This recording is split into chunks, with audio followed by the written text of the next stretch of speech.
আসসালামু আলাইকুম, মারিয়ামস খান কিচেনে স্বাগত আপনাদের। আজকে নিয়ে আসলাম একদম আনকমন একটা রেসিপি। এখন পর্যন্ত ইউটিউবে কেউ নিয়ে আসেনি। কথা না বাড়িয়ে আমি চলে যাব মূল উপকরণে। এখানে অর্ধেকটা আমি তরমুজ নিয়েছি। তরমুজের যেই লাল অংশটা এটা উঠিয়ে আমি চোকলাটা নিব। এটা দিয়ে আমি ক্যান্ডি বানাবো। ক্যান্ডিটা খেতে যে এতটা সুস্বাদু হয়, না খেলে কেউ বুঝতেই পারবেন না। তরমুজ আমাদের সবারই পছন্দ। এই গরমে তরমুজ আমরা খেয়ে থাকি, কিন্তু চোকলাটা আমরা ফেলে দেই। এই চোকলাটা দিয়ে যে অসাধারণ একটা রেসিপি বানানো যায় তা আমরা অনেকেই জানি না। তরমুজটা থেকে আমি চাকু দিয়ে তরমুজটা কেটে নিয়েছি। এখন লাল অংশটা উঠিয়ে নিচ্ছি। যেহেতু আমরা ক্যান্ডি বানাবো তরমুজের খোসাটা দিয়ে, এই জন্য আমাদের খোসাটা লাগবে। এই যে চোকলাটা আমি বটি দিয়ে কেটে ফেলে তারপরে চিকন চিকন করে কেটে নিব। এই যে চোকলাটা ফেলে আমি একদম লম্বা করে পাতলা পাতলা করে কেটে নিয়েছি। তো এটা আমি হালকা ভাপ দিয়ে নিব। তো চলে আসলাম চুলায়। তরমুজের খোসাগুলো আমি দিয়ে দিচ্ছি। এটা আমি 80% সিদ্ধ করে নিব। বাকিটা যখন চিনি শিরা ভিতর দিয়ে ক্যান্ডি বানাবো তখন পুরোপুরি সিদ্ধ হয়ে যাবে। এখন সিদ্ধ হওয়ার জন্য আমরা কিছুক্ষণ অপেক্ষা করব।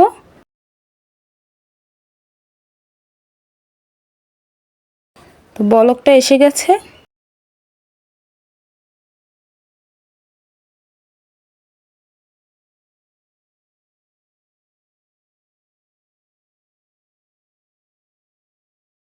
দেখুন এটা সিদ্ধ হয়ে গেছে। নামিয়ে আমি চালনিতে ছেঁকে তারপরে চলে আসলাম। এখানে আমি 2 কাপ পরিমাণ চিনি দিয়ে দিলাম। এটা ক্যারামেল করে নিব।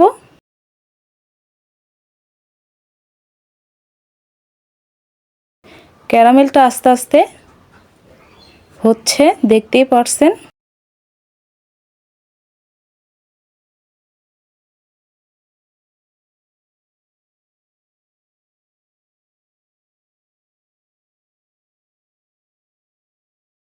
তো ক্যারামেলটা আমার হয়ে গেছে। এখন আমি তরমুজের খোসাগুলো দিয়ে দিচ্ছি। ভালোভাবে নেড়ে চেড়ে এটা দেওয়ার পর একটু হালকা পানি ঝরবে।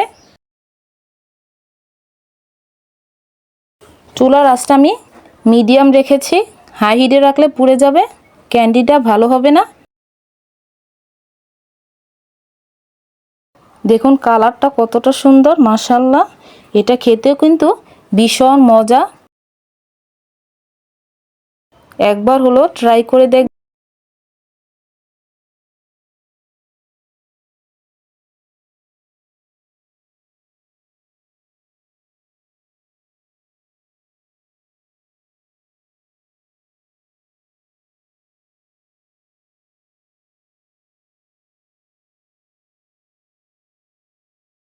যখন চিনিটা একদম ঘন হয়ে যাবে, শিরাটা ক্যান্ডির সাথে লেগে আসবে, তখন সেই পর্যায়ে আমি চুলাটা বন্ধ করে নামিয়ে নিব।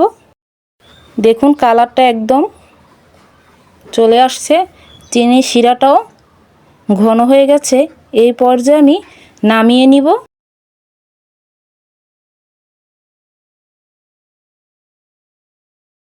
তো এখানে আমি একটা থালা নিয়েছি, একটা একটা করে থালার ভিতর নামিয়ে নিচ্ছি। সবগুলো একসাথে রাখলে ক্যান্ডিগুলো ঠান্ডা হওয়ার পরে জমাট বেঁধে যাবে, এজন্য আলাদা করে রাখতে হবে। এটা গরম অবস্থায় করে নিতে হবে। ঠান্ডা হয়ে গেলে কিন্তু শক্ত হয়ে যাবে, তখন ক্যান্ডিটা একটার সাথে আরেকটা লেগে যাবে।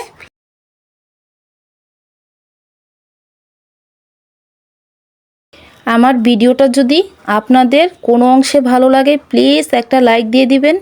চ্যানেলে নতুন হয়ে থাকলে সাবস্ক্রাইব করে আমার পাশে থাকবেন, আর ভিডিওটা অন্যকে দেখার জন্য শেয়ার করে দিবেন। কথা বলতে বলতে আমি ক্যান্ডিগুলো ছড়িয়ে নিচ্ছি।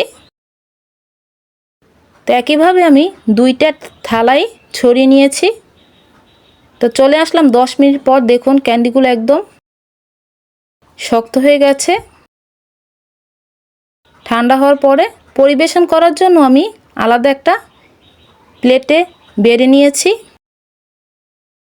একটা ক্যান্ডি উঠিয়ে দেখাচ্ছি, দেখুন কতটা সুন্দর হয়েছে, বোঝাই যাবে না এটা হাতে বানানো, তাও আবার তরমুজের খোসা দিয়ে।